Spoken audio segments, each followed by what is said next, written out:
पराभूत उमेदवारांना स्वीकृत म्हणून संधी नाही, मंत्री चंद्रकांत पाटील यांनी असं थेट सांगितलंय। सध्या पुण्यामध्ये स्वीकृत नगरसेवक पदासाठी मोठं लॉबिंग सुरू झालंय। पुण्यामध्ये स्वीकृत नगरसेवक पदासाठी इच्छुकांची धाकधूक वाढली आहे, तर पराभूत उमेदवारांना स्वीकृत नगरसेवक होता येणार नाही असं म्हणत मंत्री चंद्रकांत पाटील यांनी थेट ठणकावलेलं आहे। पराभूत झालेला जो आहे त्याला तिकीट का होईना मिळालं, आणि त्यामुळे त्याची तयारी अशी असली पाहिजे की पुढचे 5 वर्ष आपण काम करू, पुन्हा विजयी होऊ।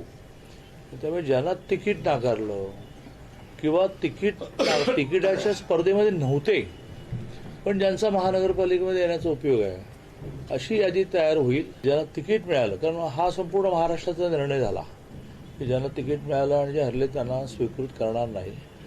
बाकी त्यांना 5 वर्ष पॉलिटिकल लाईफ जगण्यासाठी खूप गोष्टी आहेत। आता एप्रिलमध्ये महामंडळ मोठ्या प्रमाणात घोषित होतील। शिकूया AI ची क्रांती, चला करूया MSCIT।